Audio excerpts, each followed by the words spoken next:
ঘাটালে বিধায়কের quick action.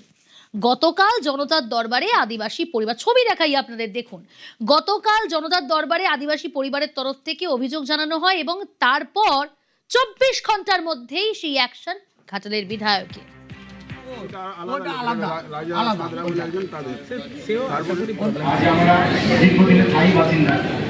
বাসিন্দা থাকাকালীন আমাদের কোনো ইলেকট্রিক নেই, রাস্তা নেই, জল নেই, কোনো কিছুই নেই। আমাদের যে বাড়ি যাবো সেই কোনো রাস্তা নেই। একটু আপনাদের কাছে অনুরোধ করছি যে যাতে আমরা রাস্তা ইলেকট্রিক পাই, সেই চেষ্টা আপনি যদি করে দেন। এটা এরপরে যদি থাকে আমরা এই সমস্যাটা আজকের মধ্যেই ব্যবস্থা নেব। দিনের পর দিন বিদ্যুৎহীন, জলও পাচ্ছিলেন না। গতকাল জনতার দরবারে ঘাটালের বিধায়ককে জানিয়েছিলেন আদিবাসী পরিবার, আর 24 ঘন্টার মধ্যেই অ্যাকশন, দ্রুত সমাধানের আশ্বাস দিয়েছেন বিধায়ক। আমার সঙ্গে সরাসরি রয়েছে সুকান্ত। সুকান্ত, এই 24 ঘন্টার মধ্যেই অ্যাকশন নিলেন বিজেপি বিধায়ক, ঘাটালের বিধায়ক। কি বলছেন ওই আদিবাসী পরিবারের সদস্যরা, এবং বিধায়ক জানিয়েছেন দ্রুত সমাধান হবে, এটার কোনো সময়সীমা দিয়েছেন তিনি?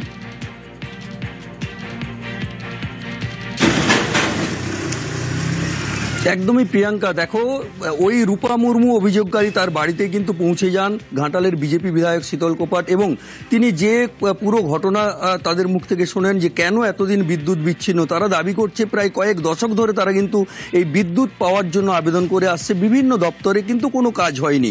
আর ঘাটাল টাউন হলে গতকালই কিন্তু জনতার দরবার করেছিলেন ঘাটালের বিজেপি বিধায়ক শীতল কোপাট। সেই দরবারে কিন্তু রূপা মুর্মু তিনি কিন্তু পৌঁছে যান অভিযোগ নিয়ে।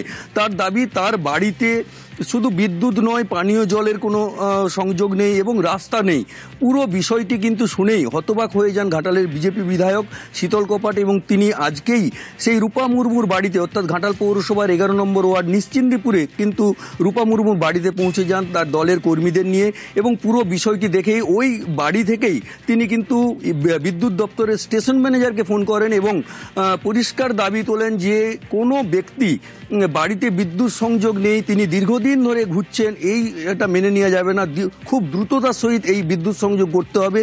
এবং ঘাটালের বিজেপি বিধায়ক যেটি জানিয়েছেন যে শুধু বিদ্যুৎ নয়, পানীয় জলেরও লাইন করে দেওয়া হচ্ছে, কিন্তু রাস্তার একটু সমস্যা রয়েছে, সামান্য কিছুদিন পরেই কিন্তু তিনি রাস্তা করে দেবেন। এক কথায় ঘাটালের যে জনতার দরবার বিধায়কের, সেই দরবারে গিয়েই কিন্তু তাদের যে মুশকিল আসান, অর্থাৎ দীর্ঘদিনের দাবি বিদ্যুৎ, পানীয় জল, রাস্তা সবই কিন্তু পেতে চলেছে ঘাটালের ওই যে আদিবাসী পরিবার, সেই আদিবাসী পরিবার তারা কিন্তু আশার আলো দেখছেন। তাদের দাবি এতদিন সবাইকে জানিয়েও কোনো কাজ হয়নি, কিন্তু বর্তমান বিধায়ক তিনি কিন্তু সাথে সাথেই, অর্থাৎ একদিনের মধ্যেই ব্যবস্থা নিয়েছেন এবং বাড়িতে পৌঁছেছেন, এবং তিনি বলেছেন দ্রুত বিদ্যুৎ সংযোগ করা হবে। এক কথায় আদিবাসী পরিবারের মুখে কিন্তু হাসি ফুটেছে।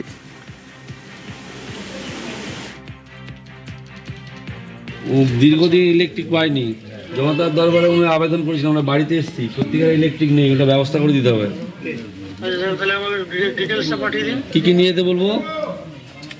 আধার কার্ড, ভোটার কার্ড, আর এক কপি ছবি, আর হচ্ছে এখান থেকে আবেদনও করেছে, বলছি স্যার, ওই তো কোটেশন সহ আছে, উনি আবেদন করেছে, মিটার পায়নি।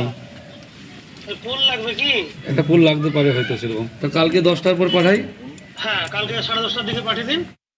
বিধায়ক কথা দিয়েছেন, কথা রেখেছেন, যথারীতি লাইন এবং জলের ব্যবস্থা করে দিয়েছেন। বিধায়কের কাছে আমার যথাযথভাবে প্রণাম, খুবই খুশি। দরবারে যে কাজ হলো, হ্যাঁ, কাজ হলো। আজ আমরা 70 বছরের উপরে আছি, কোনো সরকারি এসেই আমাদেরকে এই ফেসিলিটি দেয়নি। এই সরকার এসে যে ফেসিলিটি আমরা পেয়েছি, এই তোরে আমরা সারা জীবন কৃতজ্ঞ বোধ ওনার কাছে রইলাম। সবার বাড়িতে আলো জ্বলে, আমার পড়াশোনা সত্যি অসুবিধা হয়, আমার বাড়িতে আলো থাকে না। বিধায়ক আসছিলেন? হ্যাঁ, এসেছিলেন। তিনি বললেন চিন্তা করার দরকার নেই, হয়ে যাবে। হ্যাঁ, আশা তো রাখছি নিশ্চয়ই করে দিবেন। রূপা মুর্মু মহাশয় আমাদের কাছে আবেদন করেছিল, একজন এসটি পরিবারের মহিলা। সেই অনুসারে আমরা দেখতে এলাম, দেখলাম এলাকার মানুষ সবাই খুশি, স্বতঃস্ফূর্তভাবে পানীয় জলের ব্যবস্থা যে আমরা যখনই বললাম, জায়গাও দেখিয়ে দিল। ইলেকট্রিকের সমস্যা ছিল, সেটাও বলার সঙ্গে সঙ্গে সবাই সহযোগিতা করে দেখছি ইলেকট্রিক কোনটা দিয়ে যাবে তারও একটা ব্যবস্থা বা দিক আমাদেরকে দেখিয়ে দিয়েছে। বিদ্যুৎ দপ্তরে আমি ডিএম সাহেবকে সঙ্গে সঙ্গে ফোন করলাম, উনি বললো যে আমাদের কাছে পাঠান, আমরা করে দেবো। তো উনিও স্বতঃস্ফূর্তভাবে এগিয়ে এসেছেন, তো সে জায়গায় আমরাও খুশি।